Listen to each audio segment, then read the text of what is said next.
Hello out there, it's Julie. I wanted to bring you another decluttering video. I think there's going to be two more at this point. I might get to a third if I keep going the way I'm going.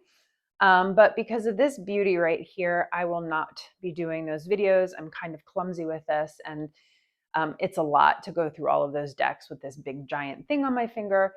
I was teaching my daughter how to safely use a knife, and I think she is a bit traumatized now. So, because she said to me after I did this, we were cutting bread, and I have celiac disease. So, in my defense, I have not cut real bread in over 15 years. And my husband wasn't home to help her, so I did it. And the knife slipped and got my knuckle. And 3 stitches later, it could have been worse. Here I am. So 10 days with this, and then I'll get back to my decluttering video. But this deck is a deck I've had my eye on for a while. I finally found a copy that I really liked that was in good condition. And I have another deck by this person.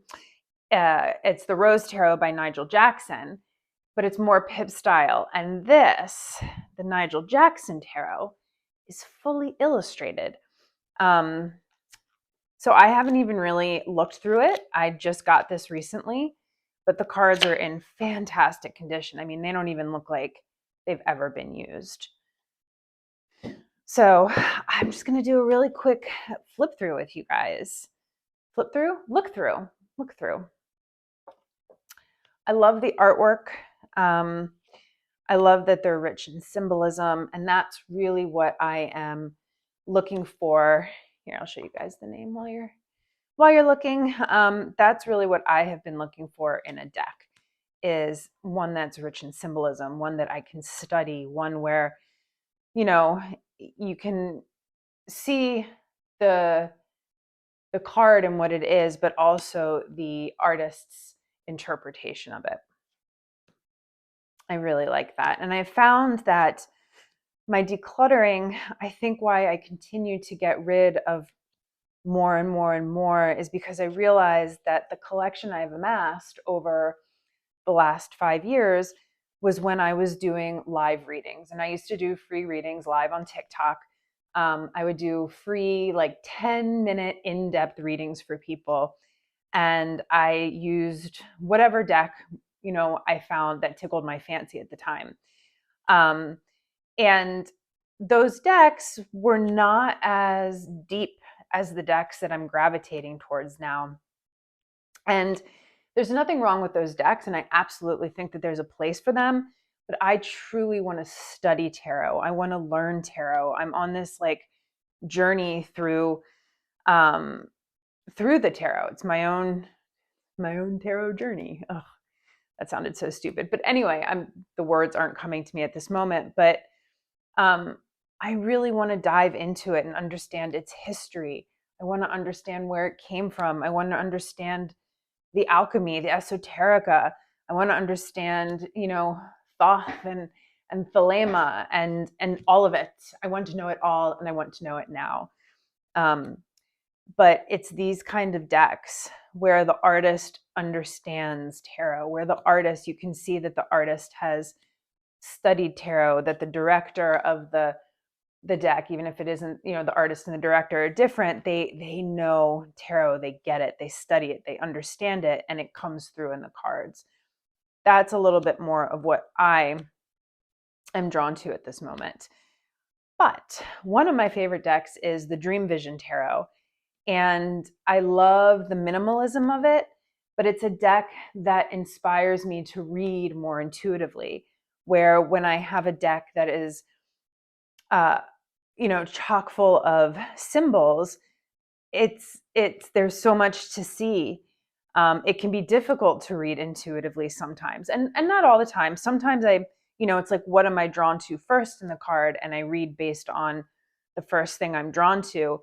But sometimes I don't want to see it all. I just want to really get in touch with my intuition. And that's where those other decks come in handy for me, because they allow my imagination and my intuition to sort of run wild. Whereas these, I want to look at every little detail and nuance of the card. I just think these are so beautiful. Really nice cardstock too. It's a good quality card. And these look brand new. It took me a long time to find this in this condition. Now, recently I read somewhere about how some cards, the wands are fire and the swords are fire and the wands are air. I read about that recently, and I think this is one of those decks, because here we are with the swords with fire, but here we are with the wands and it's air. So I found that interesting, and I'm excited to look more into that as well. And like, how am I going to interpret that differently when I'm reading with a deck, right? Am I going to continue to read this deck the same way I always have?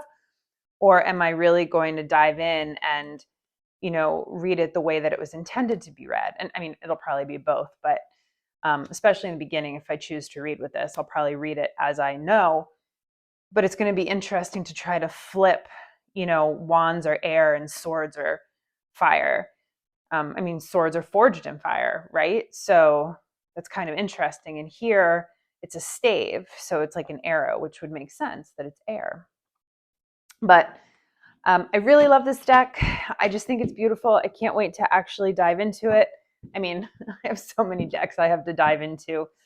If anybody has any recommendation for somebody who has ADHD, what is the best way? And you don't have to have ADHD to answer this, but what is the best way for me to really focus on one deck and not want to jump around to all of them? Because I get so excited about my decks and it's like I want them all at one time, but I need to figure out a way to streamline it because I really want to be able to focus on one at a time and give it all of my attention. So any recommendations you have for doing that would be greatly appreciated. So I hope you enjoyed looking through this deck with me, and I will see you next time.